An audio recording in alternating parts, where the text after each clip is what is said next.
My son forgot to hang up, and I heard him tell his wife, "She won't be around much longer anyway." 2 weeks later, chaos. Have you ever looked around your own home and realized you were no longer welcome there? Not because of strangers, but because of your own blood. The blanket your husband once wrapped around your shoulders, replaced with silence. The kitchen you cooked in for decades, taken over. Your name, signed onto papers you never read. They said they came home to spend time with me, but what they really wanted was everything I had. I wasn't supposed to hear that phone call, but I did. Every single word. And that's when something shifted. This is not a story about revenge. It's about remembering who you are when everyone else wants you to forget. If you've ever felt invisible in your own family, stay with me. Subscribe if you believe no elder should be silenced in their own home. My name is Ellie Bishop. I'm 72 years old, a widow, and a retired librarian from Cedar Brook, Vermont. I've spent most of my life making sure others were cared for. My students, my neighbors, my son. I never asked for much. Just a little kindness. A little space to grow old quietly. But a few weeks ago, my son came back home.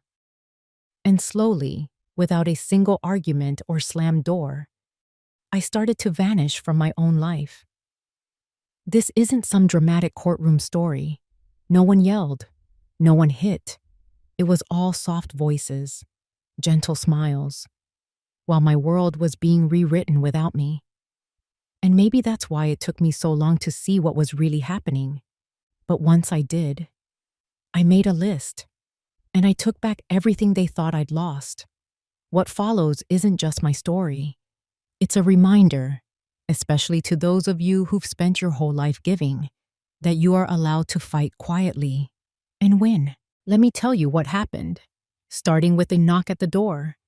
The sound that promised a reunion, but in truth, heralded an invasion. They said they missed me, but what they really missed was what I had.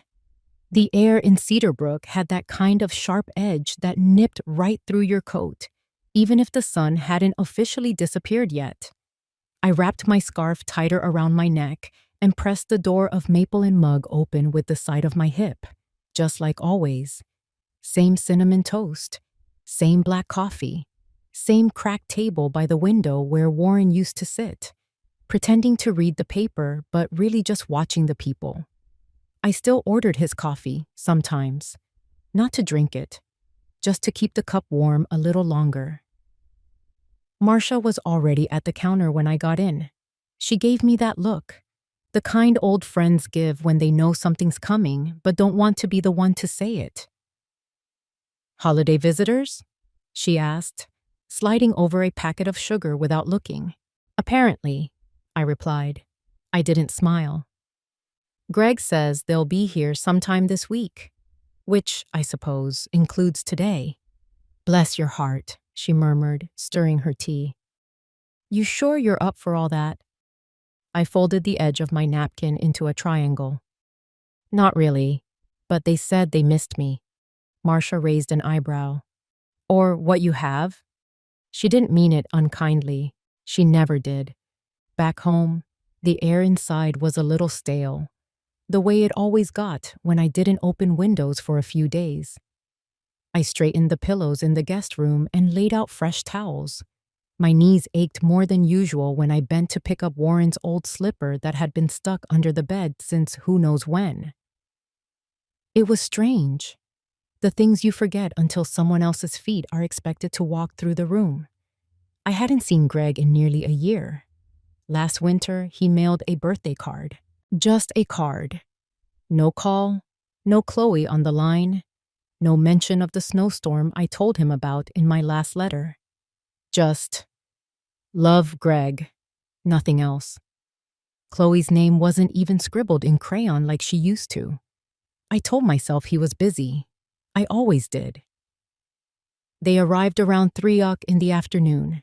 the sound of tires crunching through frost-blistered gravel jolting me from the kitchen where I was defrosting chicken.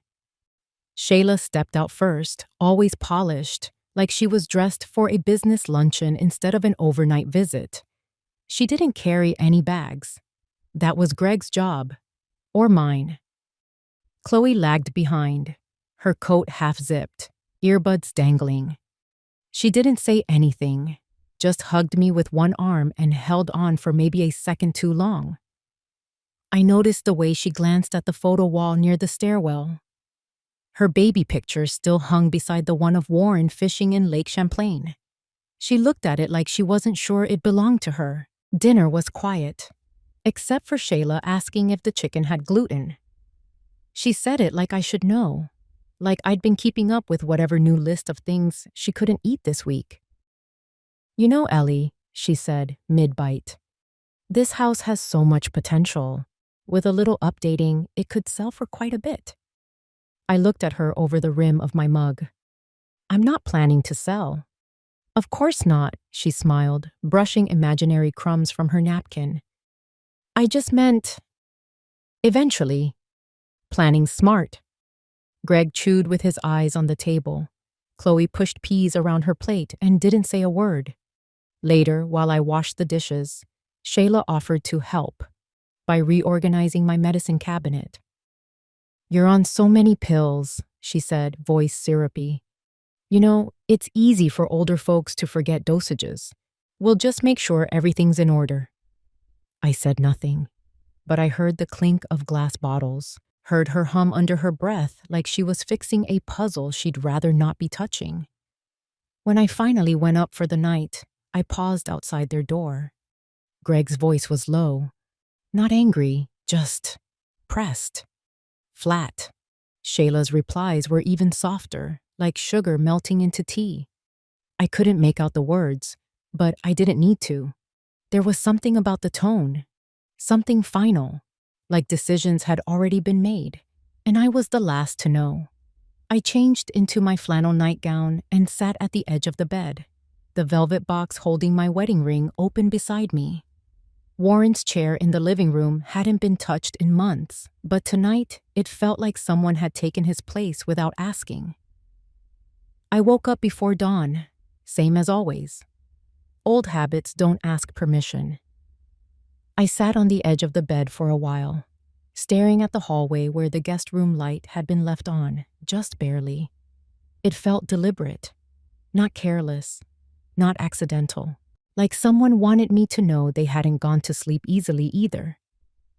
Downstairs, I turned on the percolator and stood by the stove while it hissed and gurgled. The warmth of the mug against my palm was the first comfort I'd felt since they arrived. By 6:30, I was already at Maple and Mug, back in my usual seat. The waitress, Leanne, didn't even ask what I wanted. She just brought it. That's the thing about a place like Cedarbrook. If you come long enough, the town memorizes you, even if your family doesn't. Marcia slid into the seat across from me halfway through my toast. "How's the homecoming?" she asked, eyebrows raised but voice gentle.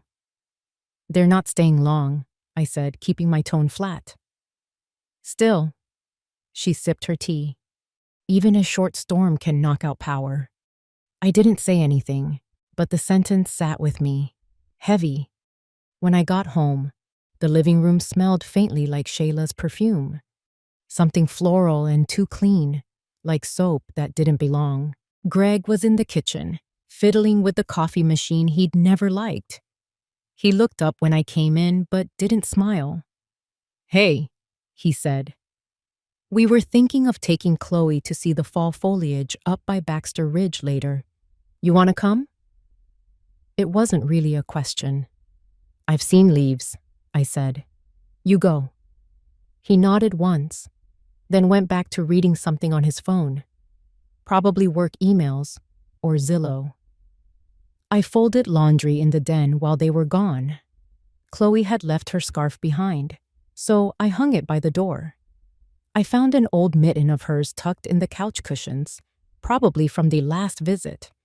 Funny how kids leave traces behind without meaning to, like breadcrumbs they forget to follow back. That evening, Shayla suggested they order takeout instead of eating another one of Mom's chicken things.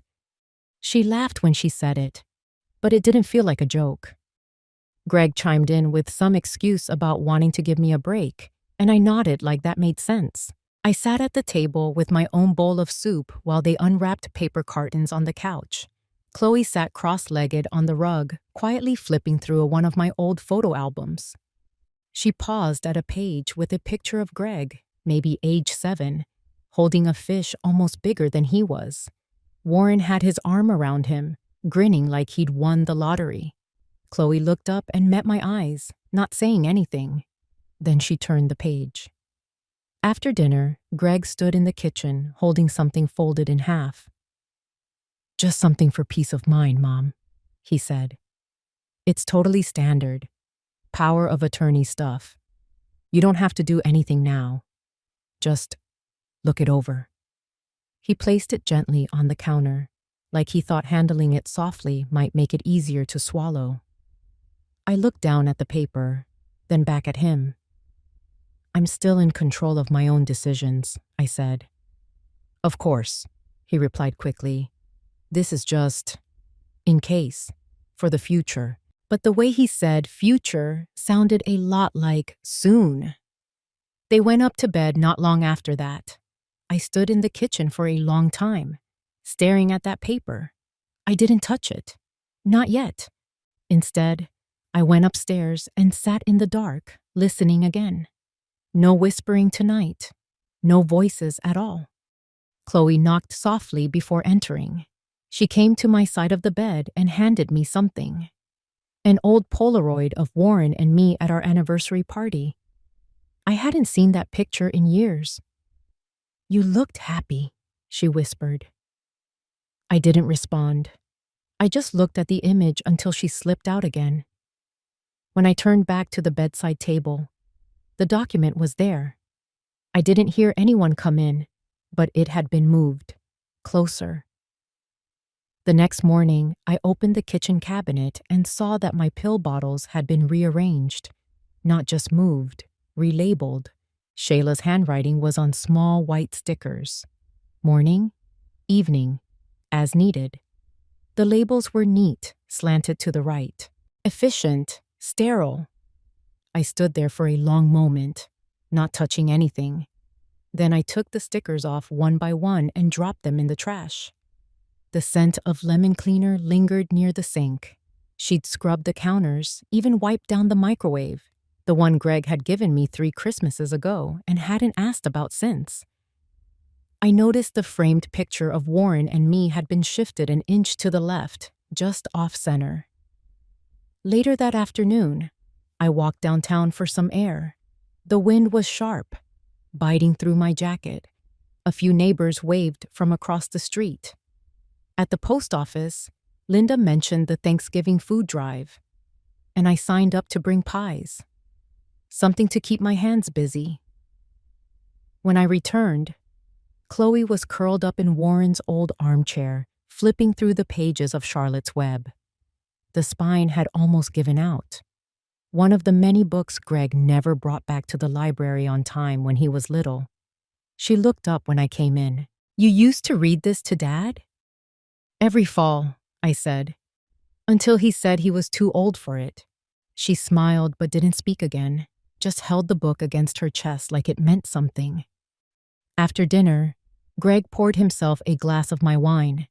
He didn't ask, just uncorked it, sipped, and leaned on the counter like he owned the house. Shayla was upstairs doing something important on her laptop, which probably meant deleting search history or setting up online accounts with my name on them. Greg cleared his throat. "Did you get a chance to look at the paperwork?" "I saw it." He hesitated. "Look, Mom, we're just trying to help. With everything going on, it just makes sense." "With what going on?" He blinked. "Well, getting older. You've had some moments." "What moments?" "I mean, Last winter you said the heater wasn't working and it turned out you hadn't flipped the breaker. Yeah? One time. I'm just saying.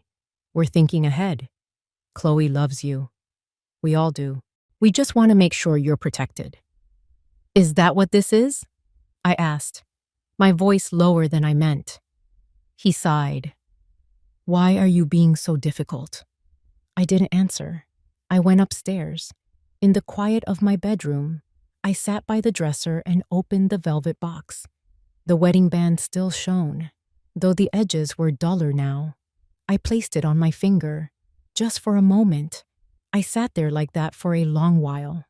Then I took the pen from the drawer. I didn't sign it. Not yet. But my hand hovered over the pen longer than it should have. The unspoken threat of that document lingered in the quiet of my home, a shadow stretching over every room.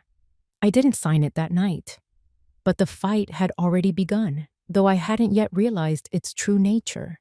Because what started as a visit soon transformed into a takeover. They moved in like guests, but within days, I became the guest. It started subtle, just little shifts. The cinnamon oil diffuser I always kept on the hallway shelf disappeared overnight. In its place, a vanilla bean candle burned low and slow, its scent clinging to every corner of the house. My house. I stood there staring at it, the wax pooling like it owned the place. Grocery deliveries began landing on the front porch in tall brown bags, lined up like soldiers. Brands I didn't recognize. Frozen quinoa bowls, almond milk, soy yogurt in glass jars. No sign of the rye bread I liked, or the canned soup I kept on the bottom shelf. My own pantry had been reorganized top to bottom. I reached for a can of diced tomatoes and instead found a box of something called hemp protein granules. Just trying to help simplify, Mom, Shayla had said one afternoon, opening the fridge and tossing out a nearly full jar of grape jelly. Too much sugar. And did you know that brand uses dyes? I didn't answer. I never liked confrontation. I just made note of it in my head and added grape jelly to the list of things I no longer had a say over. By midweek, Chloe's routine had shifted too. She used to watch cartoons on the living room rug, her chin tucked into her palms. Now she sat in the guest room, my old sewing room, squinting into her laptop screen, nodding along to a woman I'd never seen before. Shayla called it an enrichment program, run by a friend she trusted. I didn't object, but I missed the quiet noise Chloe used to bring to the house. I began noticing things disappearing. My worn books, the ones with creased spines and notes in the margins, had been boxed up and stacked in the hallway closet. A sticky note read, "Old stuff, donate." I peeled it off and stuck it in my pocket. That night, I found a few of my framed photos tucked behind the coat rack. One of them was of Greg when he was 12, standing beside Warren at the 4th of July parade. I held it a long time, then put it back where it belonged, on the hallway table, near the lamp with the yellowed shade. Greg, for his part, stayed distracted. He was always just finishing a call or sending a quick email. His voice echoed through the house in a half murmur, something about client meetings, projections, contract renewals. He still called me Mom, but there was a practiced flatness to it, like he was performing a part. When I tried to ask him about the pantry, he smiled vaguely and said, "Shayla's just trying to help. You always say you're overwhelmed around the holidays." I don't remember saying that, but I let it go. Then one morning, I noticed my pills had changed. The small amber bottles with white caps were gone. In their place stood a sleek plastic organizer, each compartment color-coded, labeled with the day and time. Monday a.m., Tuesday p.m. I opened one and found a capsule I didn't recognize, blue on one end, white on the other. "Shayla ordered your refills through her pharmacy app," Greg explained over coffee, not looking up from his phone. She said it's more efficient. I told him I'd like to call my doctor, just to confirm. When I went to find my phone, the battery was dead. I reached for the charger in my bedroom drawer. It was missing. That was the moment I felt something shift inside me. Quietly, but sharply, I put on my coat and walked to the Maple and Mug Cafe. Marcia was there, sitting in her usual booth with the crossword. She looked up when I slid into the seat across from her. "Well, there's a face I haven't seen all week," she said gently. "Everything all right?" I nodded too quickly. "Just needed some air." Marcia looked at me for a moment longer, then sipped her tea. "It's hard," she said, "when the house doesn't feel like yours anymore." I didn't say anything, but the words hung there, just heavy enough.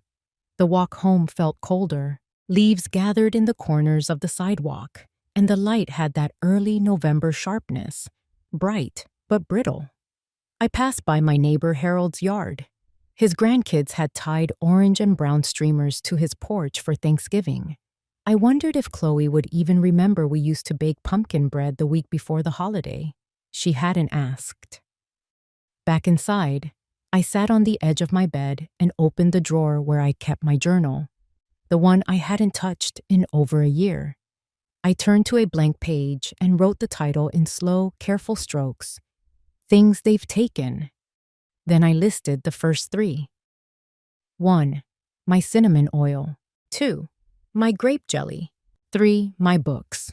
I closed the journal and placed it under my pillow. That night, I made mashed potatoes from scratch. The kind with lumps and butter, not the whipped ones Shayla favored. I even sprinkled in a little paprika, like Warren used to do. I served them in my chipped blue bowl, the one that had a crack down the side from a Thanksgiving 15 years ago. I placed it on the table with quiet defiance. Shayla gave it a look.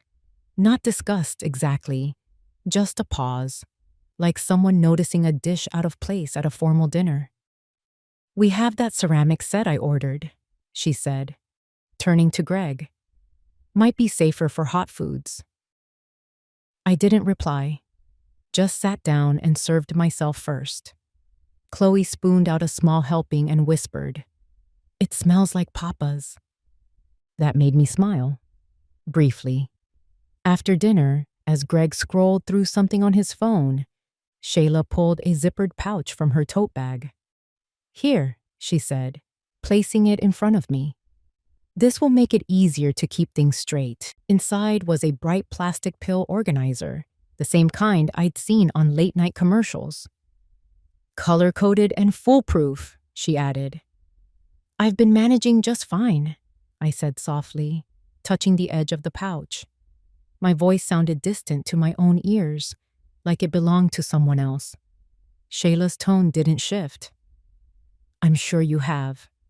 But this way, there's less room for error." I wanted to ask her what error she thought I was making.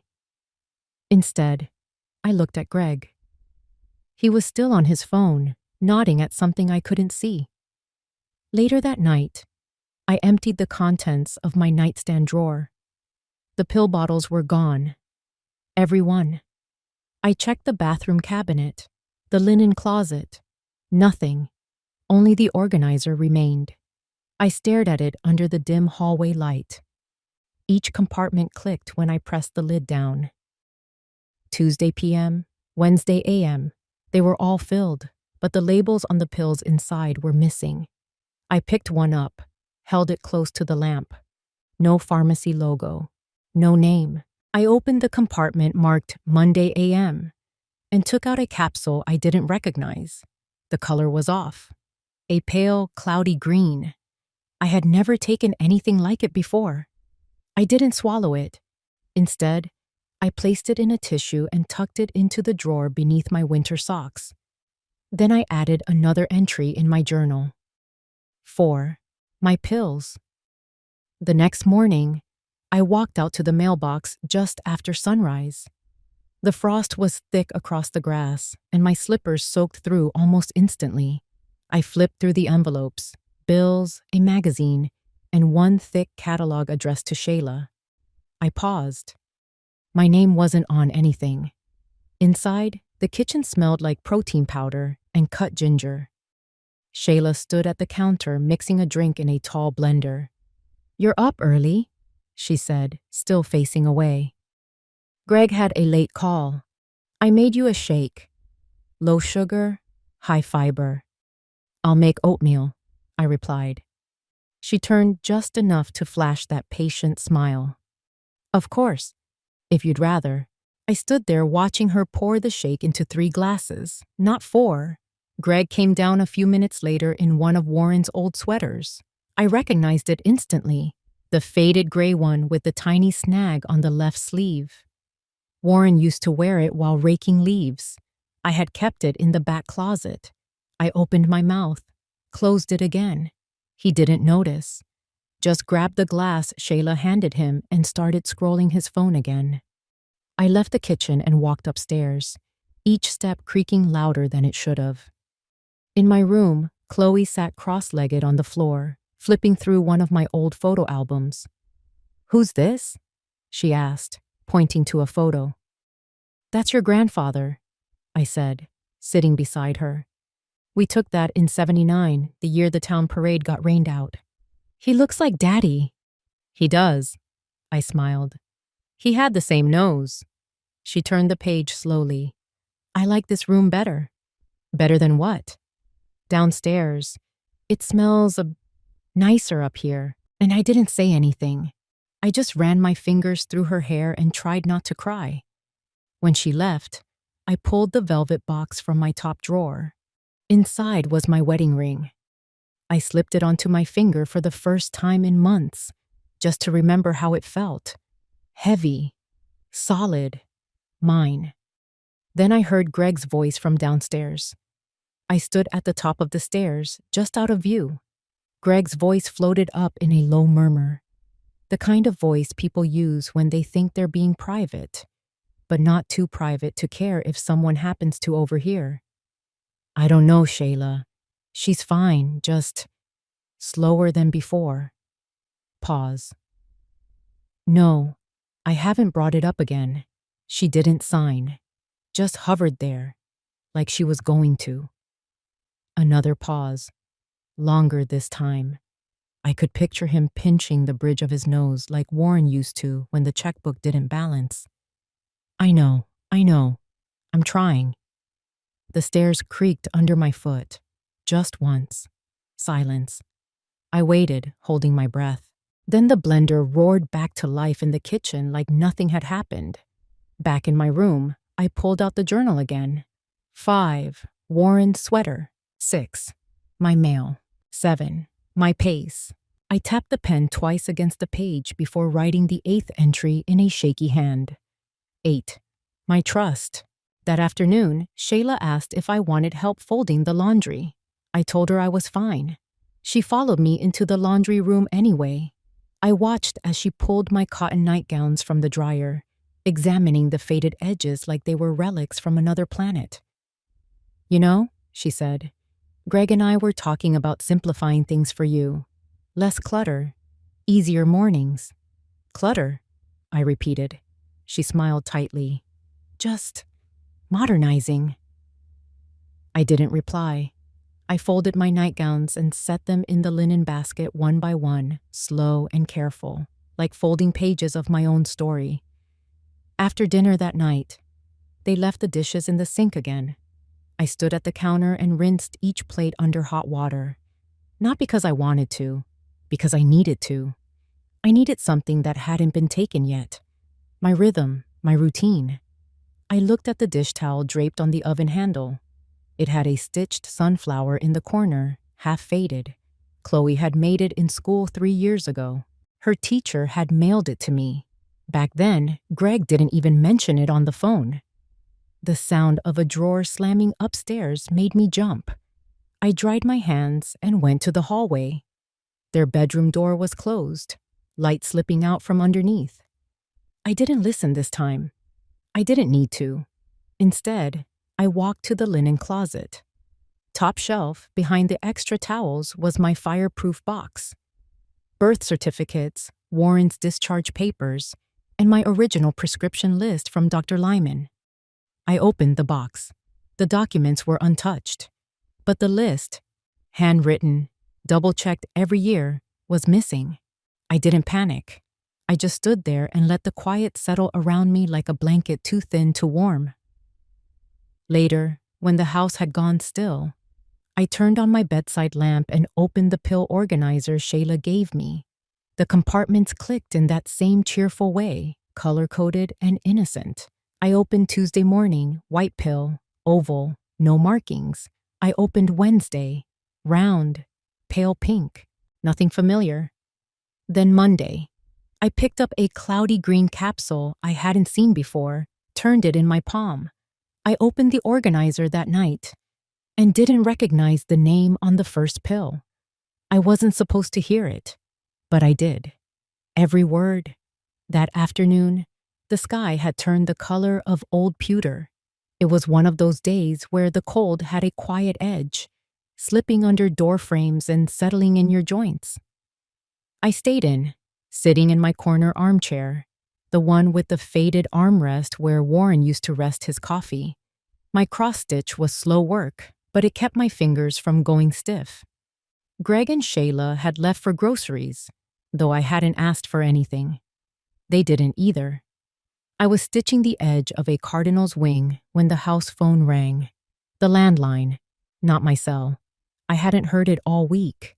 Greg had insisted on using his mobile for efficiency. I answered out of habit. "Hello?" Silence. Then a startled, "Oh, sorry. Is Greg there?" The voice was clipped, male, professional. "One moment," I said. I walked to Greg's office upstairs, the room that used to be Chloe's when she was smaller, back when they visited for more than just appearances. Greg was sitting at the desk, earphones in, speaking into his cell. He didn't notice me. I tapped the door twice and held up the landline receiver. He gestured for me to hand it to him. I passed it over. He didn't say thank you. I went back downstairs, the cardinal's wing waiting in its half-finished flutter. A breeze stirred the edge of the curtain. I adjusted it and returned to my chair. 20 minutes passed. Then 30. They were still gone. The house was still, except for the faint tick of the kitchen clock and the steady thump of the dryer. Then something odd. A small, repetitive clicking sound, low and tinny, like someone adjusting their seatbelt on the other end of a phone line. I turned toward the kitchen, where the house phone still sat in its cradle. No blinking red light. I walked over and picked up the receiver, not knowing why. And there it was, his voice. "So she hasn't asked questions?" Pause. "She won't. She's always been like this, passive. She trusts people." Another pause, and then Shayla's voice, closer, clearer. "That's what we're counting on. The papers are in. One signature, and we'll move forward. Serenity Oaks will accept her next week." Greg exhaled, almost like a laugh. "She won't be around much longer anyway." Something hollow opened in my chest. The floor under me didn't move. Nothing in the house did. But something had shifted. I didn't breathe. "She looked at the papers," Shayla continued. "I could see it in her face. She's starting to get suspicious." "I'll talk to her again," Greg said. "Tonight. If she hasn't signed by Friday, we'll just say it's a temporary arrangement. Short-term care." There was some rustling, then a muffled sound like a car door closing.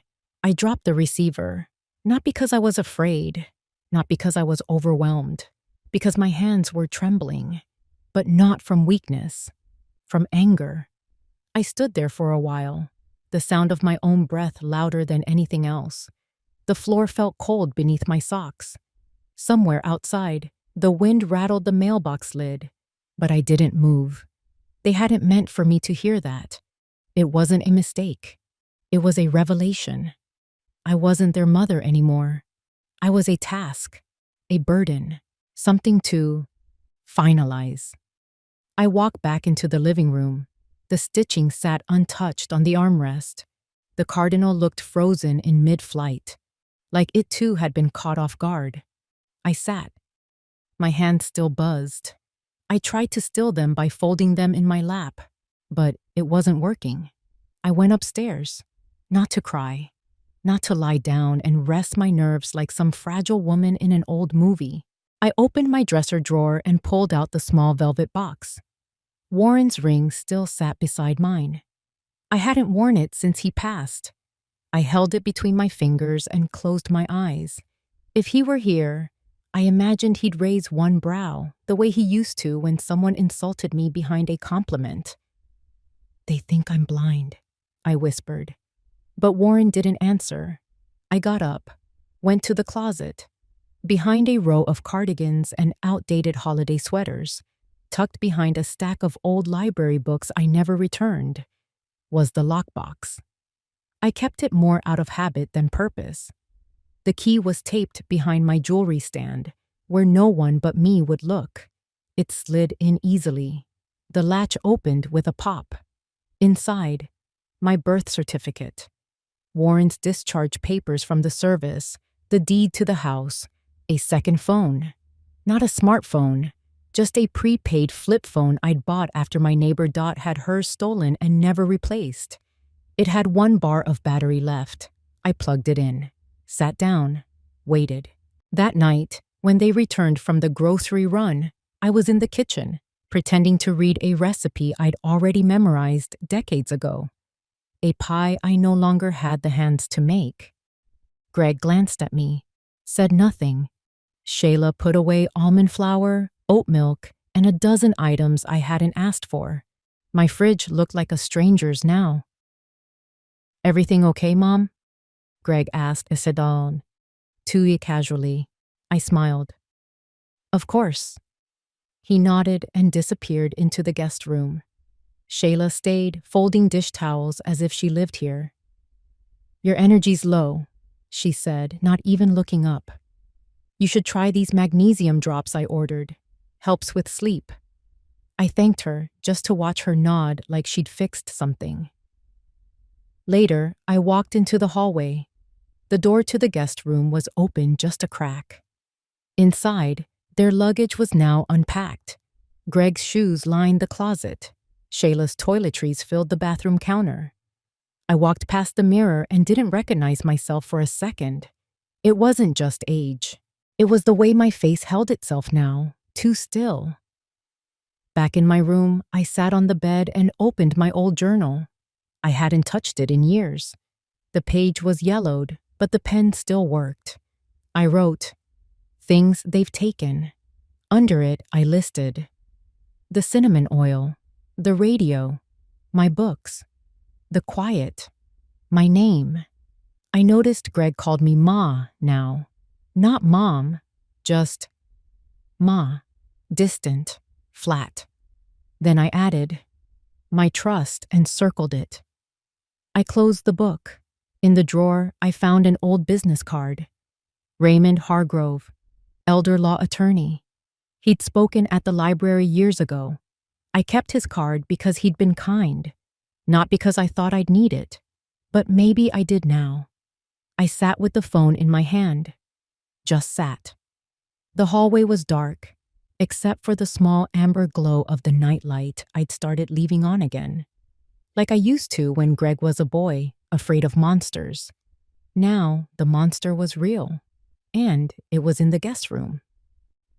The next morning, I waited until they both left again. Shayla had a quick errand, and Greg tagged along with the excuse of needing more printer paper. I watched them drive away from the front window, holding my coffee cup without drinking a drop. Once the taillights disappeared, I moved quickly. I went to the kitchen. The pill organizer Shayla had given me sat right where she left it, on the counter, color-coded and lined up like candy. I opened each day's compartment, one by one, emptying them onto a paper towel. Then I took my own bottles out of the trash, wiped them off, and placed them back in the cabinet where they'd always been. Then I walked to the den, and unplugged the landline from the wall. No more accidental eavesdropping for them. After that, I went upstairs, locked the door to my bedroom, and picked up the prepaid phone. I called the number on the business card. It rang 4 times before someone answered. "Hargrove Law," a young voice said. "This is Ellie Bishop," I replied. "I need to speak with Raymond." A pause. "May I ask what it's regarding?" "Estate security," I said, keeping my voice even. "And family interference." Another pause. "I'll connect you," she said, and then the line went quiet except for the soft rustle of hold music. When Raymond picked up, his voice hadn't changed. "Mrs. Bishop," he said warmly. "It's been a while." "It has," I said, "and I'm afraid I need your help." He didn't ask why. Not yet. Instead, he said, "Tell me everything, from the beginning." So I did. I left out no detail. Not the power of attorney form, not the call I overheard, not even the new pills, or how my pantry now smelled like gluten-free oats and lavender sachets. When I was done, Raymond let out a long breath. "You're smart to call," he said. "We can stop this." "Quietly," I said. He understood. "We'll need to move a few pieces into place." "I've already started," I said. "We agreed to meet later that week. In town, not at the house." When I hung up, I looked out the window again. The sky was gray, not raining, but the kind of air that made your bones ache before you even stepped outside. I went back to the kitchen and poured myself a fresh cup of coffee. Chloe walked in a few minutes later. Her eyes flicked to the phone in my hand before I tucked it into my cardigan pocket. "Hi, Grandma," she said. "Hi, sweetheart." She stood there awkwardly. Then, "Do you still have that book about the mouse who finds the mitten?" "Missy Mouse's Lost Mitten?" She nodded. "Can we read it tonight?" I smiled. "Of course we can." She turned to go, then stopped. "I like your room," she said quietly. "It smells like cinnamon." I didn't answer right away. "Thanks, baby." She left. I stood there a moment longer, then reached for my journal again. Under the list of things they've taken, I added a new line. "The illusion," and right below it, "The fire, because something had changed now. They thought I was drifting, weak, easy to move like a chess piece. But that call, those 10 seconds Greg forgot, flipped the board. I made a new list on a fresh page. Steps. Watch 1. Meet Raymond. 2. Cancel power of attorney consideration. 3. Secure bank and property documents. 4. Watch every move. 5. Wait. I wasn't in a hurry. They had no idea I knew. That was my advantage. Later that evening, we had dinner. Shayla served some quinoa casserole I didn't touch. Greg scrolled through his phone while eating, barely looking up. Chloe played with the edge of her napkin. Shayla asked if I wanted to go over any health stuff after. I smiled. "I'm good." Greg looked at me, then down at his plate. No one spoke for a while. After dinner, they went back to their room. I washed the dishes slowly, hands in hot water, staring out the darkened window above the sink. That night, I didn't cry. I made a list. They thought I'd go quietly, but I've lived too long to leave without a voice. I sat at the kitchen table, staring out at the bare maple tree in the front yard. A dusting of frost clung to the grass, turning it silver under the early morning light. The hum of the refrigerator was louder than usual, maybe because everything else had fallen so quiet. Greg and Shayla were still asleep upstairs. Chloe, bless her, had curled up on the couch last night, asking me to read one of her bedtime books from years ago. She had outgrown it, of course, but I read anyway. Her little hand rested on my arm the entire time, like she needed the contact to keep grounded. I stirred a teaspoon of honey into my tea. No more cinnamon oil lingering in the air, not since Shayla started lighting those headache-inducing vanilla candles.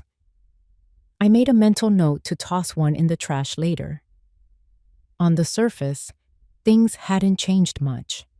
Shayla still micromanaged my meals, Greg still retreated behind his phone calls, and Chloe drifted between our worlds like a bird unsure where to land. But something inside me had shifted. The phone call, the words I wasn't supposed to hear, the truth I could never unhear. It had done more than break my heart. It lit something. They were planning to remove me. Quietly, legally, efficiently, but they didn't know I had been through worse. I had outlived my husband, cancer, and the slow ache of loneliness. This I could handle. And I would. Quietly, legally, efficiently. I pulled out the list I had started the night of the call. It wasn't long, yet, but every line was precise. Who I needed to talk to, what documents to find, what to watch for. I wasn't playing checkers anymore. This was chess.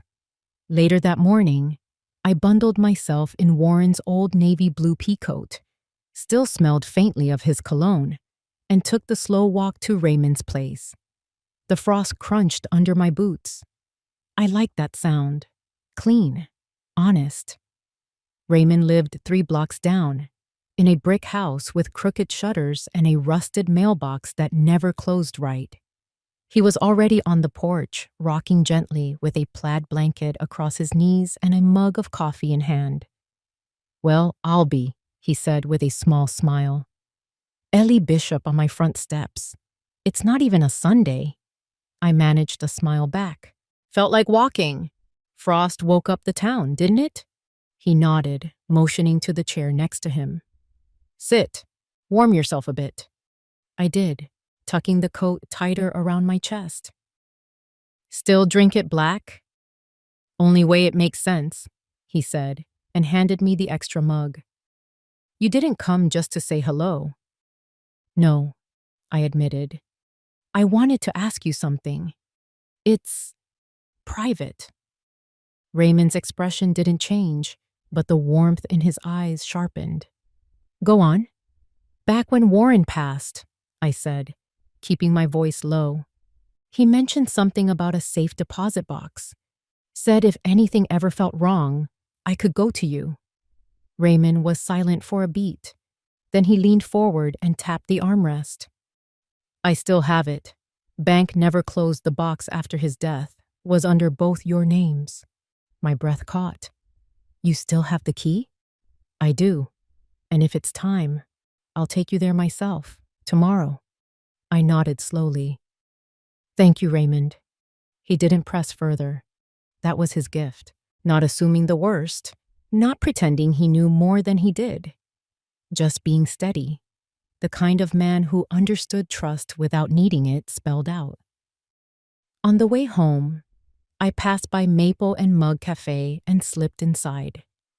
The warmth, the cinnamon toast, the scent of fresh grounds. It felt like breathing again. Marcia raised an eyebrow when she saw me. "Well, if it isn't the invisible woman." "Been around," I said, trying to smile. "Got something for you." I handed her a small manila envelope. "Don't open it, just keep it, in case I forget something important." Marcia didn't question it. She only nodded once and tucked it beneath the cash drawer. When I got back, the house felt different. Not colder, not warmer, just still. Shayla was on the couch, tapping at her tablet, legs tucked under her like a cat that didn't want to be disturbed. "Out for your little walk?" she said, without looking up. "Just getting some air," I replied, hanging Warren's coat on the rack. I watched her fingers swipe, pause, swipe again. Her passcode, 4 digits, easy to see if you were quiet. I pretended to fuss with the flowers by the sideboard while committing it to memory. That night, I climbed up to the attic. It was colder than I remembered. but the smell was the same. Dust, cedar, the past.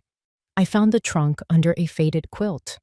My hands trembled only once as I undid the latch. Inside were the things Greg didn't know existed, because I had learned long ago to keep them where he'd never think to look. The house creaked as the wind hit the windows. I reached in and found the paperwork Warren had insisted on keeping. The deed, the letters, the little notes with his blocky handwriting, some legal, some personal, some both. And then, beneath them all, a page so crisp it didn't belong in this sea of aging paper. One page changed everything, and they had no idea I still had it. It had been years since I walked that trail near the Dalesville Library, but the wooden bench beneath the old maple was still there. Raymond Hargrove was already waiting, wool coat zipped up, cap pulled low, his cane resting across his knees. He rose when he saw me, slower than before, but still carrying that quiet soldier's discipline. We exchanged no hug, just a firm, knowing nod. He spoke first. Warren used to drag me to this very bench every Sunday after church, made me sit through his lectures on FDR and the Red Sox. I smiled, but it didn't quite reach my eyes. "I need your memory today, not your baseball opinions," he chuckled, then leaned closer. "I figured. You only ever call me Raymond when it's serious." I told him about the safe deposit box Warren kept, how I'd forgotten all about it until now. He leaned back, eyes narrowing in thought. "Box 127, he muttered after a while. "Still under Warren's name, but he had you as a co-signer. Only reason I remember is because I notarized one of the forms myself." "Could you help me check if it still exists?" Raymond nodded without hesitation. "I can take you tomorrow. No questions asked." As I rose to leave, he reached into his coat pocket and handed me a small envelope. "You should read this. Warren wrote it a few months before he passed. He gave it to me to hold until she needs it," he said. The letter sat heavy in my coat pocket the entire walk home. Back at the house, Chloe was curled on the couch, thumbing through a worn leather photo album. She looked up when I entered, her voice small. "Grandma, were you really a librarian?" "For 42 years, I said, sitting beside her. "Your grandfather used to say I could find the truth faster than most people could find their shoes." She flipped a page, then paused at a picture of me reading to Greg as a toddler, his mop of curls buried against my shoulder. "Was Daddy always mad?" I froze. There it was, plain, innocent, and far too heavy for a 10-year-old to carry. "No," I said after a long pause. "He used to love stories." Chloe nodded like that explained everything. Maybe in her world it did. That night, after they all went to bed, I retrieved my old spare phone from the back of the linen closet, still wrapped in a flannel case. It buzzed to life like an old dog remembering its name. I called Marcia. "You okay?" she asked, voice rough with sleep. "I need you to hold something for me," I whispered. "A sealed envelope. Don't open it. Just in case." She didn't ask why. "Come by tomorrow." In the early morning haze, I watched Shayla at the kitchen table, tapping on her tablet. She sipped her green smoothie, perfectly still in her spotless robe. I lingered by the counter, pretending to search for sugar, and glanced sideways. 4 swipes, then the code. 0457. Easy to remember. Greg's birthday, April 5th, 1977. I repeated it silently all the way back to my room, my breath steady, my fingers clenched. Later, I crept up into the attic, careful with the creaky steps. The trunk sat beneath an old quilt, its brass latch tarnished but unbroken. Inside were the relics of a life half forgotten: wedding photos, his military medals, a hospital bill from 1973, And beneath it all, a folder marked Property Cedarbrook. I opened it, breath catching as I scanned the notarized deed.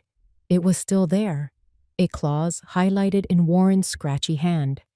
Life estate rights, reserved for Eleanor Bishop. Full residential protection until time of voluntary release or natural passing. They couldn't take the house, not legally.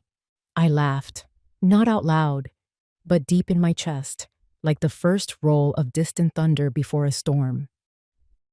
I brought the box down to the dining table and opened it slowly, as if dusting off the final corner of my silence. Inside were Warren's old papers, yellowed mortgage forms, letters in his handwriting, and one manila folder with a brittle rubber band around it. The deed. I remembered that day at the notary's office. Warren had insisted on keeping my name on everything, just in case. I had argued back then. It felt too old-fashioned. Now, I could have kissed the man. Inside the folder was the page that changed everything. A clause that said the property could never be sold, transferred, or otherwise reassigned without my express written consent as long as I remained living in it. Greg didn't know. Shayla wouldn't expect this. And best of all, it was notarized and witnessed, one of them by Raymond himself, back in 1998. I folded the page neatly and placed it in a new envelope. Then I made 2 copies, one for Raymond to hold and another for Marcia. Quiet insurance. The original went back into the box, and the box returned to the trunk. I stood in the attic, hand on the dusty wood, letting the quiet settle around me. Below me, I could hear Shayla clicking away on her tablet, Greg's muffled voice talking about paperwork again, and Chloe's footsteps. She was humming something low, aimless. One page changed everything, and they had no idea I still had it. A quiet strength settled in my bones. They had seen only the librarian, the widow, the elderly woman. They had never imagined the wolf beneath the lamb's fleece, and that, I realized, was their greatest mistake.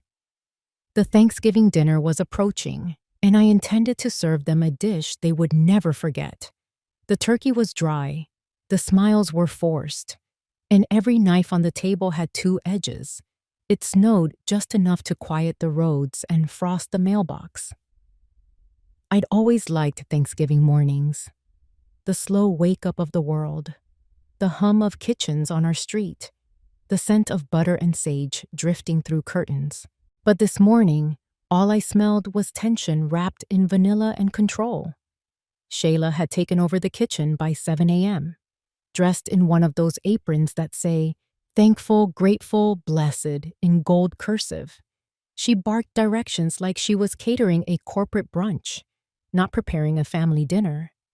Greg stayed out of her way, fumbling with the fireplace logs. Chloe hovered between rooms like a little ghost, careful not to get underfoot. I had woken early, same as always. In the quiet hour before the coffee machine gurgled, I pulled out my own stuffing recipe. Not the one from the binder Shayla kept flipping through on her iPad. Mine. The one with toasted sourdough, celery, apple, sage, and that secret dash of poultry seasoning I never told anyone about. I made it in silence, covered the dish with foil, and slid it into the second oven. The old one in the basement I knew Shayla wouldn't touch. Just enough for me and Chloe. Just enough for memory. By 11 a.m., the table was set with Shayla's new gold-accented placemats. Every plate matched, every napkin folded like a magazine spread. Candles flickered politely along the runner. I'd always loved the old mismatched linens Warren and I used. These looked like they belonged to someone else's holiday. The television played soft jazz. Greg poured wine, though he barely sipped his glass. Chloe set out the silverware with quiet precision. She placed my fork with a tiny nod. Her hands looked so careful, too careful for a child. "You sit and relax, Mom," Greg said, gesturing toward the couch. "We've got everything handled." I smiled and obeyed. I'd been obeying a lot lately, But as I sat, my phone buzzed in my sweater pocket. A message from Marcia. "Happy Thanksgiving. Thinking of you." I replied. "You too. Thank you for everything." I wanted to say more, but my fingers couldn't decide if this was the beginning of something brave or the end of something familiar. Dinner was served at 2 sharp. Shayla insisted on it. She placed the bird at the center of the table like a conquest. Greg carved it, struggling slightly, glancing at her for direction. No one commented on the dryness. Chloe scooped mashed potatoes for me without being asked. I touched her hand lightly. She looked up, eyes searching, as if waiting for a cue I wasn't sure I could give. "I made the stuffing," Shayla announced. "It's quinoa and fig. Heart-healthy, low sodium." Greg added, "We're really trying to take care of Mom this year." "Oh," I said softly. "Well, I made some too, the old kind, just in case anyone still remembers it." I stood and went to the kitchen, returned with the steaming dish from downstairs, and placed it beside hers. No one spoke. Chloe beamed. When we sat again, she leaned toward me and whispered, "I like your food better." Greg lifted his wine glass. "To Mom," he said awkwardly. "For all she's done." "Really?" Shayla followed, clinking glasses. "And for trusting us with her future." The words stuck like bones in my throat. I smiled anyway. At that moment, Raymond knocked on the door. "I saw your light on," he said with an innocent grin. "Smelled real food. Figured there'd be a seat." I'd already left one empty. He sat across from me. Greg tensed. Shayla blinked. We ate in a strained rhythm, the sound of forks and soft jazz colliding. Beneath the table, I passed Raymond a folded envelope and my phone. His hand was steady as he slid both into his coat pocket. "Just photos," I said lightly. "He's helping me digitize old albums." Greg nodded, unsure. Shayla poured more wine. Then, casually, she turned to Chloe. "Your new bed frame will be here next week." The listing went faster than I thought. "My bed?" Chloe asked. "Your grandma's," Shayla corrected. "We're upgrading. New start." Greg's knife clinked against his plate. "We should have talked about that first, Shay." She waved a hand. "It's just furniture. Sentimental value, sure. But it's not like she..." She stopped herself, glanced at me. "We're thinking of what's next. It's proactive." I didn't flinch. I didn't speak. I let the stuffing speak for me. Raymond dabbed the corner of his mouth with a napkin. "You know," he said gently, "just so we're clear, legally speaking, Ellie still owns this house." Silence. Utter, clean, suffocating silence. Shayla's fork froze midair. Greg's face went blank. And I just took another bite of my stuffing. They came to take everything. They left with nothing. The snow blanketed the town like a hush that had finally landed. After weeks of cracks and collisions, it was strange how silence could feel soft again. I stood by the window that morning, watching the world slow under white. Somewhere inside, the kettle hummed to a boil, but I didn't rush to it. I had time now, time that was mine again. Greg and Shayla arrived just after 10. Not early enough to seem sincere, not late enough to be careless. Shayla's boots clacked sharp on the steps. Greg lingered behind her like a forgotten apology. I greeted them without warmth or grudge, just the kind of voice you use with people who once mattered more than they should have. Raymond sat quietly in the corner, phone in hand, already connected to my attorney. The speaker crackled. "Ms. Bishop is within full legal authority to manage her property and affairs without guardianship. All documents presented previously were unsolicited and have been voided." Greg's jaw tightened. "I'd like to go over a few things," I said. My voice didn't rise. It didn't need to. The pill switching, the calls to Serenity Oaks, the listings for furniture that didn't belong to you. And this.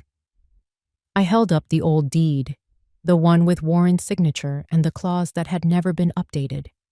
This house remains mine, entirely.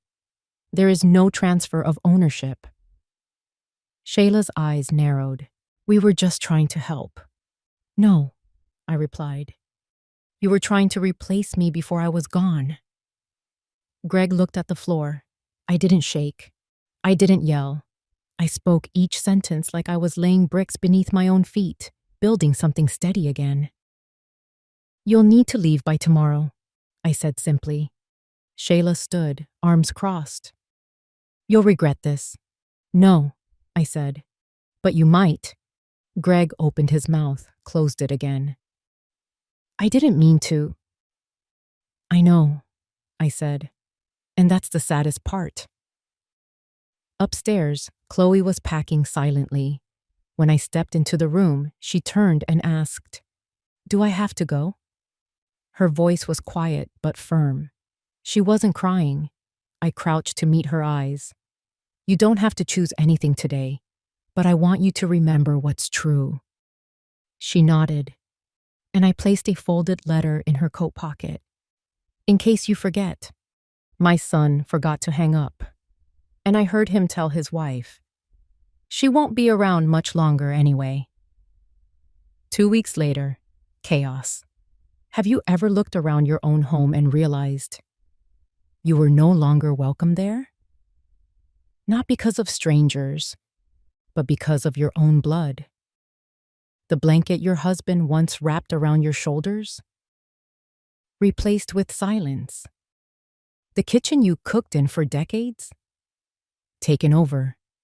Your name? Signed onto papers you never read. They said they came home to spend time with me, but what they really wanted was everything I had. I wasn't supposed to hear that phone call, but I did. Every single word. And that's when something shifted. This is not a story about revenge. It's about remembering who you are when everyone else wants you to forget. If you've ever felt invisible in your own family, stay with me. Subscribe if you believe no elder should be silenced in their own home. My name is Ellie Bishop. I'm 72 years old, a widow, and a retired librarian from Cedar Brook, Vermont. I've spent most of my life making sure others were cared for. My students, my neighbors, my son. I never asked for much. Just a little kindness. A little space to grow old quietly. But a few weeks ago, my son came back home. And slowly, without a single argument or slammed door, I started to vanish from my own life. This isn't some dramatic courtroom story. No one yelled. No one hit. It was all soft voices, gentle smiles, while my world was being rewritten without me. And maybe that's why it took me so long to see what was really happening. But once I did, I made a list, and I took back everything they thought I'd lost. What follows isn't just my story. It's a reminder, especially to those of you who've spent your whole life giving, that you are allowed to fight quietly and win. Let me tell you what happened, starting with a knock at the door. The sound that promised a reunion, but in truth, heralded